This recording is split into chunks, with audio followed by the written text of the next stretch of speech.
Chapter 985, Blessed of Concealment. Above the boundless grayish-white, inside the magnificent palace. Just as Leonard Mitchell's figure appeared to the side of the long bronze table, he subconsciously stood up and wanted to bow to Mr. Fool. However, when he looked over, he found the seat empty. No one was sitting there. Doesn't Mr. Fool usually sit there? A thought flashed through Leonard's mind as he cast his gaze to the other end of the long-mottled table. The world was sitting there silently, as though he was fused with the gray fog in an indistinct blur. There's only the two of us. There's no need to deliberately use J.M. Sparrow's appearance, Leonard casually said to the world as he sat back down. After discovering Mr. Fool's absence, he instantly became relaxed. He wasn't as reserved as he was in the previous tarot gathering, just short of throwing his leg up on the table. "It's a habit," Klein replied succinctly. Leonard nodded in thought. "I heard that J.M. Sparrow's persona at sea is a cold, reserved, refined, and polite person. Your current performance matches that description very well. However, you wasn't like this in the past, Klein. You have to remember that you're only acting. Do not be affected by your persona as J.M. Sparrow. Hey, I pulled you up here to discuss Ammon, not to have a chat. Why do you show so little concern towards your grandpa's matters?" Klein had indeed made it a habit to use the world's persona in such situations. But when this was pointed out by Leonard, he was a little embarrassed to change back into his original appearance. He tersely acknowledged that he would keep it in mind. "Did Pallas Zoros teach you about the part that you're only acting?" "Yes," Leonard answered frankly. This grandpa seems pretty good. He mentioned such crucial information to Leonard. Compared to him, the rat demigod from before was really up to no good. She didn't teach Hazel any of the most common knowledge. Even if she did, she distorted some of it. Ha, no matter how unaffiliated you are, how could they not know anything at the level of a demigod? Even that half-crazy sea serpent, Calvatua, knew how to respond to rituals or obtain sacrificial items.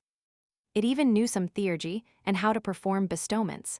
Klein established a first impression of Pallas Zoros. However, he wasn't hasty to make a judgment. After all, fishing was an activity that required bait.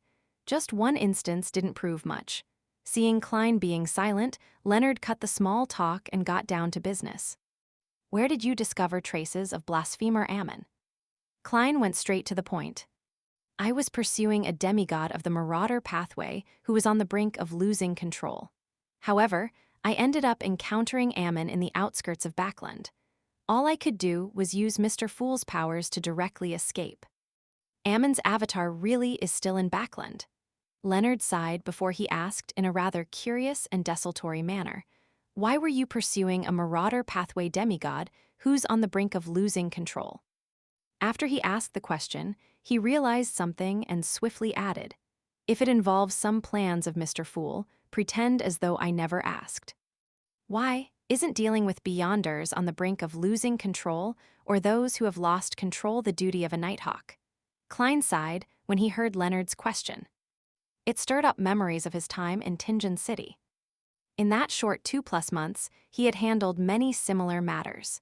It included the mandated punisher of the Church of Storms who turned into a monster, Hood Eugen's loss of control, and Old Neil's corruption by the Hidden Sage. Although they were only a handful, they left a deep impression on him. It drilled certain actions deep to the bone. Therefore, after taking into account everything that he knew, and coming to the conclusion that the Marauder pathway demigod was on the brink of losing control after rabidly biting someone, he didn't hesitate and used his illusion from downstairs. From that, he gained confirmation from Hazel and didn't even wait a day or two to make preparations. All he did was do a divination above the gray fog and came up with a rough plan before taking action. Such matters were emergencies for him. In addition, Klein had long had the intention of getting rid of the Marauder pathway demigod because the malintent she had shown when dealing with Hazel was obvious. Furthermore, she had tried to entice Miss Magician to seek out treasure that was in actual fact a trap. If he wasn't a demigod back then, which meant a great difference in strength, he would have taken action back then. Besides, he was also afraid that he would trigger unnecessary accidents. It was precisely because of this that he followed his predetermined plan to eliminate her. Once, he confirmed the Marauder pathway demigod's condition. The first stage of his plan was to lure the enemy out of Moose Manor to prevent her from producing her incomplete mythical creature form before dying, as that would have affected the ordinary people. The result was pretty satisfactory. With himself as the bait, he achieved his goal, but he failed to use the air cannon bombardment to finish the battle. This made the Marauder Pathway demigod flee into the woods and parasitize a tree. Klein actually had a second stage to his plan and had even prepared contingencies in the event he failed to eliminate her. To his surprise, Ammon suddenly appeared, making him terminate all his plans and flee without any hesitation. Klein's contingency was to let a marionette escape the battlefield and write to the experimental demigod byproduct of the numinous episcopate, Patrick Bryan, to get his help. This undying likely possessed the ability to traverse the spirit world after all. And if there were any additional unforeseen circumstances, he could summon Miss Messenger and make payment after the deed. As his memories surfaced, Klein replied to Leonard with a sighing tone, "A secret." After pausing for a second, he asked, "Why didn't you find an opportunity to inform the Church of Evernight about the arrival of Ammon's avatar in Backland?" Leonard hurriedly gave an explanation, indicating that if Ammon's actual body were to arrive, a deity's descent was almost certain. He also explained that Ammon could use the death of his avatar to see the corresponding changes in destiny, thus finding the source of the stir and figuring out the activity range of the mastermind. It was also Ammon's style to circle about a superficial avatar, but hide a dozen, dozens, or hundreds of avatars. Ammon's avatars could parasitize all kinds of creatures with spirituality. If one wasn't a demigod, they wouldn't even notice the parasite. Towards the end, Leonard informed Klein in detail about the example Old Man had raised of how Ammon would steal one's destiny. This sent a chill running down Klein's back, thankful that he hadn't been rash in dealing with Ammon. Otherwise, Mr. Fool might have been replaced. It's no wonder Leonard didn't report the matter. For Ammon to appear so openly, he is actually fishing. Furthermore, he has even more avatars hiding in secret, and he can parasitize the microbes in the air. This alone sends my scalp tingling. The creatures I can control at the moment can't even reach that state. The smaller the creature, the harder it is to see the spirit body threads. It's quite a special case. I can't use the Church's power unless it's done by someone who is without any problems in every aspect.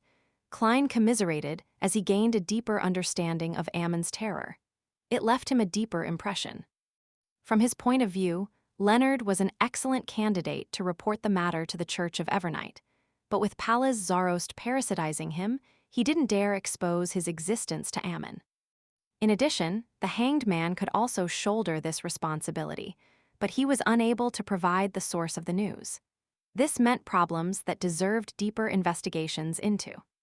One choice after another flashed across Klein's mind. Finally, he paused on himself, his identities as Klein Moretti and J.M. Sparrow. As a blessed of Evernight, it's entirely reasonable for me to inform the Church about Ammon's appearance in Backland. Ammon won't be able to pick faults with that. And having involved myself with the battle with the Marauder Pathway demigod tonight, as the bizarro sorcerer who witnessed Ammon and is now in possession of the knowledge that the Angel of Time's avatar is here in Backland, it's also very normal and not something that will garner Ammon's suspicion. At the same time, as I'm a blessed of Evernight, just the loss of an avatar likely won't incur his full wrath for revenge. After all, he might be facing a very possible Trappa deity's descent. Having a backer really feels good. However, a price is always exacted for what fate bestows.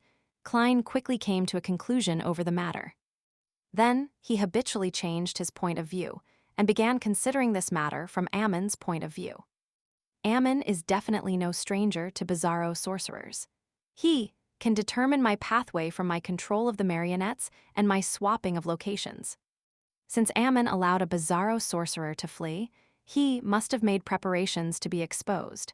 He might even be hoping to attract the target he is looking for. I was using J.M. Sparrow's face, but that doesn't imply anything.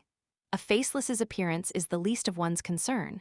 Then how would Ammon determine my identity? A powerhouse that lurks in the dark and a demigod of the seer pathway.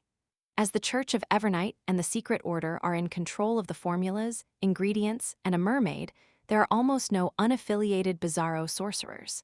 The descendants of the Antigonus family have all been wiped out.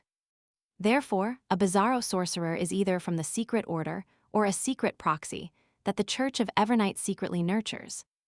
Together with me being in Backland, the answer is almost obvious. Due to these reasons, Ammon wouldn't find it difficult to determine that the Church of Evernight is aware of his whereabouts and will begin an operation to wipe him out.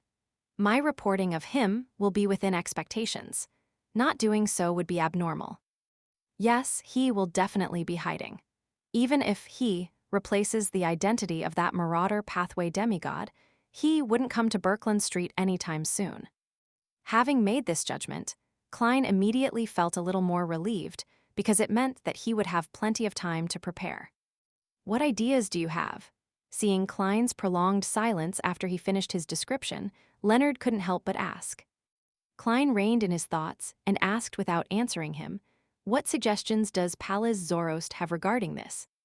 He said that if you wish to deal with Ammon's avatar in Backland, you have to first obtain the blessings of concealment, Leonard replied truthfully. Blessings of concealment? Pallas Zoroast is openly trying to test me. Half the symbol behind the Fool's seat represents concealment. Using paper angels and the red priest card, I can stir the powers of the mysterious space above the gray fog, making it possible for me to disrupt Ammon's avatar. However, it's probably unable to prevent him from prying into fate itself. However, I still have another identity as Evernight's Blessed, and another title of the goddess is the Mother of Concealment. Is eliminating Ammon's avatar considered paying the price or receiving a bestowment? Seems like both, Klein thought before replying in a deep voice. Tell Pallas Zoroast that I'm a Blessed of Concealment. I will attempt to pray for help. He was referring to being the blessed of the Mother of Concealment, but it was certain that Pallas Zoroast would understand it as being the Fool's Blessed.